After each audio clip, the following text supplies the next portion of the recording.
different cases in the United States. We've been telling you this is happening. Sadly, over now 100 deaths in the U.S. Now, those numbers, as I've been saying, will likely...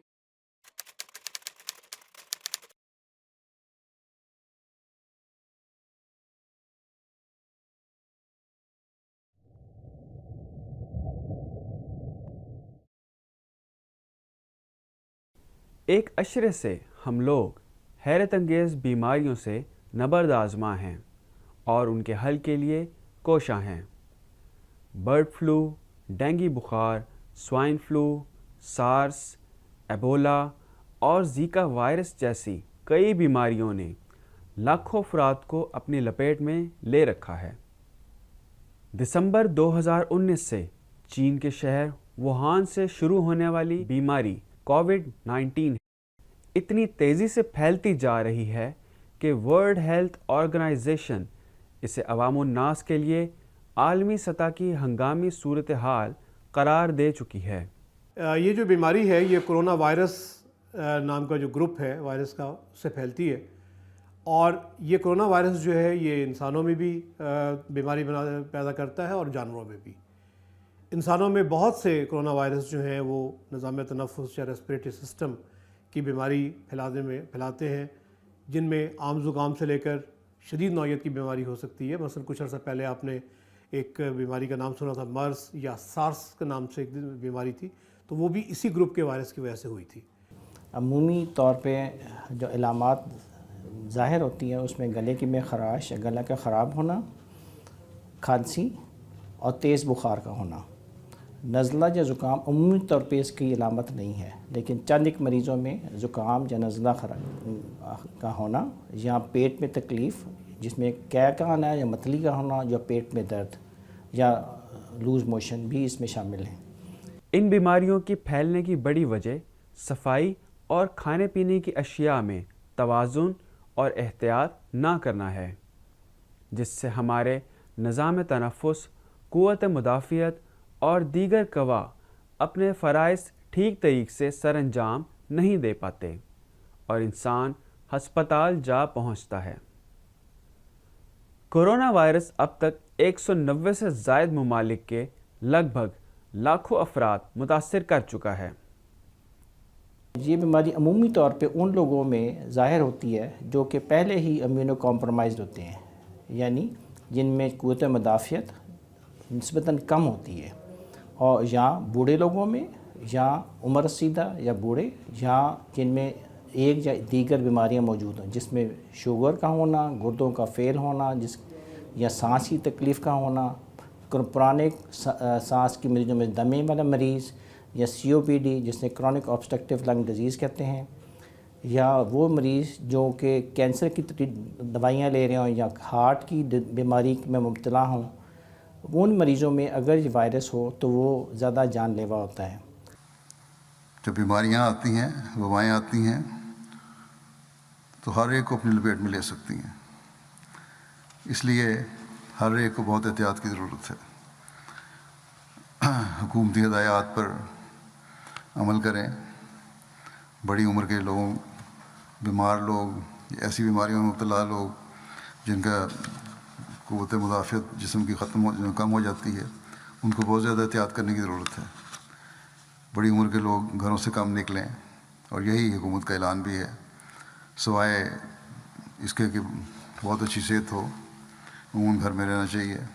الوسع گھروں میں رہا جائے، خواتین اور بچے بھی گھر میں رہیں، غیر ضروری سفر سے اجتناب کیا جائے، بچے کھیل کود کے لیے بھی اکٹھے نہ ہوں، اور بازاروں میں جانے سے پرہیز ہونا چاہیے۔ مذہبی اور سماجی جو تقاریب ہیں ان سے پرہیز ہونا چاہیے۔ مثلا اگر خدا نخواستہ جنازہ کی صورت ہے تو اس صورت میں بھی شرکت کو محدود رکھنا چاہیے۔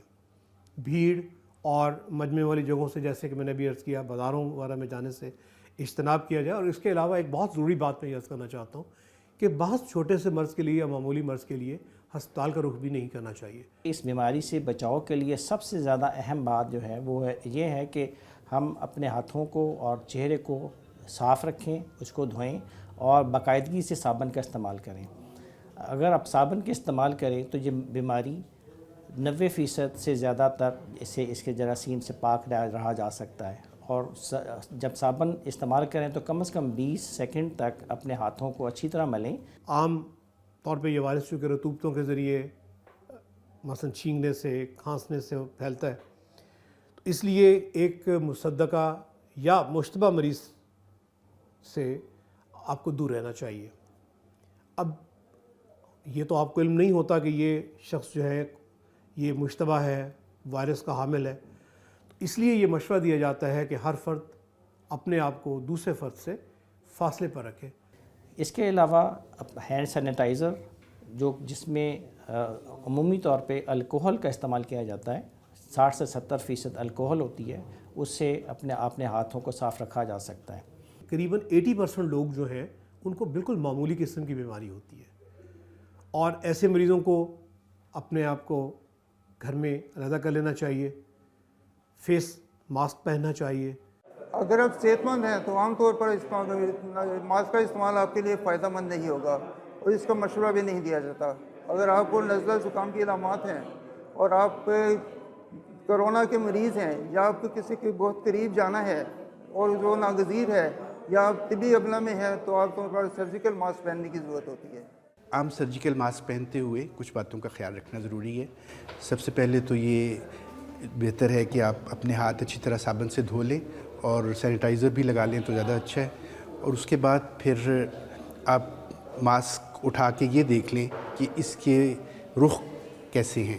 اوپر والی طرف ایک دھاتی پتری لگی ہوتی ہے، وہ اوپر کی طرف رہنی چاہیے، اور جو اس کی رنگین طرف ہے وہ بیرونی طرف ہے، وہ رنگین باہر رہنی چاہیے۔ ماسک اٹھانے کے بعد پھر آپ یہ طرف کا فیصلہ کرنے کے بعد ماسک پہن لیں، اور ماسک جب آپ لگا لیں تو اس کے بعد جو اس کی دھاتی پتری ہے اس کو اپنی انگلیوں سے تھوڑا سا دبائیں گے تو وہ ناک کی شکل میں ماسک مولڈ ہو جائے گا۔ اس کا فائدہ یہ ہوگا کہ باہر سے جراثیم یا گرد و غبار ماسک کے اوپر سے منہ یا ناک میں نہیں جا سکے گا۔ اس بیماری کا ایلوپیتھک میں علاج کیا ہے؟ تو اس کے بارے میں سب سے پہلی بات تو یہ ہے کہ یہ تحقیقات جاری ہے، اور بعض ادویات کو اس کے بیماری میں مفید پایا گیا ہے، لیکن حتمی طور پر یہ کہنا کہ یہ فلاں دوائی جو ہے اس کے لیے کافی و شافی علاج ہے، ابھی تک ہم اس بارے میں کچھ نہیں کہہ سکتے۔ لیکن جس طرح کہ یہ بیماری پھیلی ہوئی ہے اور بہت سے جگہوں پر یہ تحقیقات ہو رہی ہیں، تو امید کی جاتی ہے کہ انشاءاللہ جلد کوئی نہ کوئی دوائی کے بارے میں، اس کے اثر پذیر ہونے کے بارے میں ہمیں علم ہو جائے گا۔ کرونا وائرس بیماری کی وبا کے آغاز میں ہی حضور انور نے احباب جماعت کو تمام ضروری احتیاطیں اختیار کرنے کی ہدایات جاری فرمائی تھیں،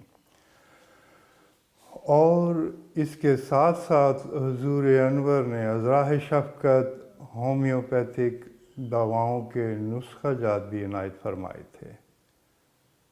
حفظ ما تقدم کے طور پہ، یعنی احتیاطاً تمام احباب کو ہومیوپیتھک دوائیں لینے کی ہدایت فرمائی۔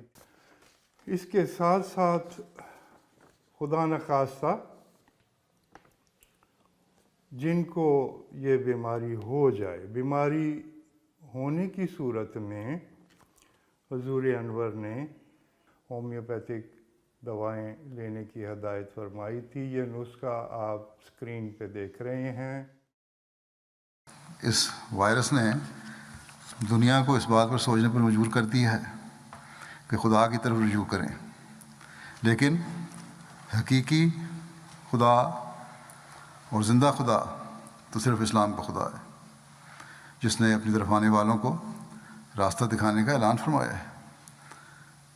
ایک قدم بڑھنے والوں کو کئی قدم بڑھ کر ہاتھ پکڑنے کا اعلان فرمایا ہے، اپنی پناہ میں لینے کا اعلان فرمایا ہے۔ بس ان حالات میں ہمیں جہاں اپنے آپ کو سنوارنے کی ضرورت ہے، اپنی تبلیغ کو مؤثر رنگ میں کرنے کی ضرورت ہے۔ دنیا کو اسلام کے بارے میں پہلے سے بڑھ کر متعارف کرانے کی ضرورت ہے، اور پھر ہر احمدی کو یہ کوشش کرنی چاہیے کہ دنیا کو بتائے کہ اگر اپنی بقا چاہتے ہو تو اپنے پیدا کرنے والے خدا کو پہچانو.